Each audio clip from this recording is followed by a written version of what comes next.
En Chile, la presidenta Michelle Bachelet, que además ganó las elecciones con casi el 70% de los votos, el respaldo más amplio desde cuando volviera la democracia a ese país a finales de los años 80, pues ha anunciado que piensa presentar un proyecto de ley para que se despenalice el aborto en 3 casos: cuando hay riesgo para la vida de la madre, cuando hay violación y cuando hay inviolabilidad del feto.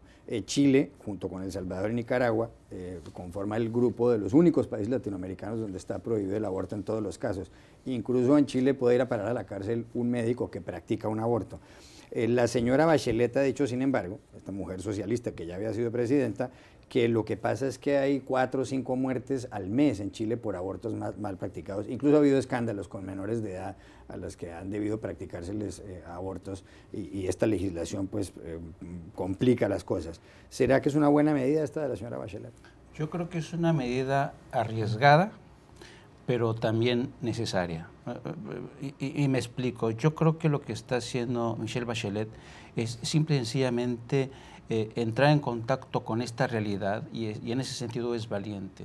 Y contemporizar con otros países de la región que ya se han visto, han pasado por este trance tan difícil. México, por ejemplo, desde el 2007 aprobó en la Ciudad de México varios supuestos para autorizar el aborto, como puede ser cuando la vida de la madre está en riesgo, cuando ha habido una violación o cuando el feto está deformado.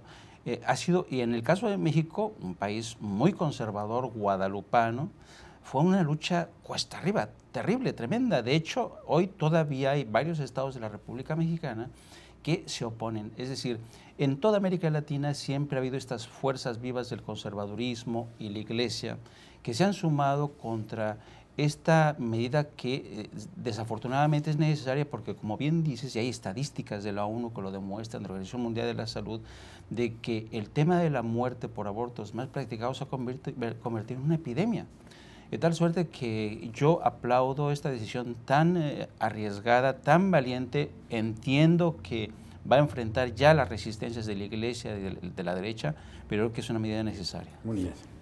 Me parece que Michelle Bachelet tenía una deuda como mujer y como médico. Ella es médico pediatra, y también con sus votantes, con quien hizo una coalición, que son los votantes de la izquierda chilena.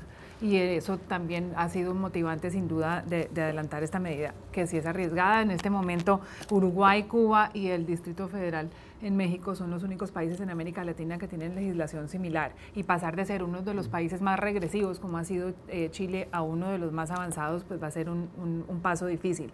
Es exactamente, ilustra esta medida las dos miradas que tiene un asunto tan absolutamente divisivo como el aborto, y es la mirada moral y la mirada de salud pública. Los números de salud pública, basta oír a Mujica en Uruguay, están muy a favor de una legislación que regule este asunto y que le dé el derecho a la mujer a decidir.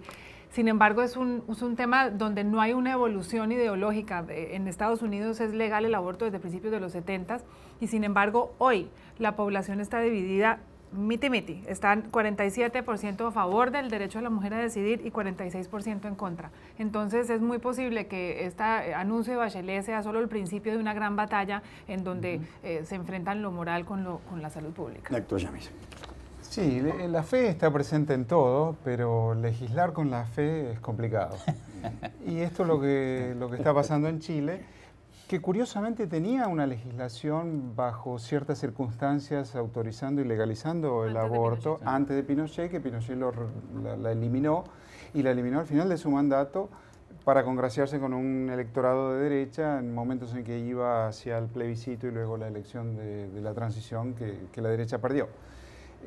Bachelet se está haciendo cargo de la realidad, entonces, de un problema de salud pública, que es que el aborto existe, y que existe en un porcentaje bastante más alto que lo que imaginamos, y que además tiene un componente de clase que tiende a perpetuar la desigualdad.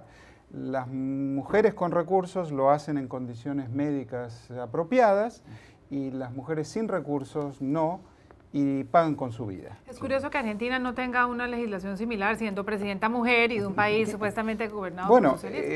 Eso está en debate en este momento en la Argentina también. que también es un país católico, que también es un país donde la iglesia tiene influencia, y que tiene un país que el Papa es argentino, pero se debate porque esa es la realidad. Entonces yo creo que si no separamos la fe de la legislación, es complicado. Y si no nos despojamos de la hipocresía de que esta es una realidad que sabemos existe y existe hace mucho tiempo en toda América Latina, entonces tampoco vamos a hacerle un servicio a la sociedad que vive en países democráticos, supuestamente.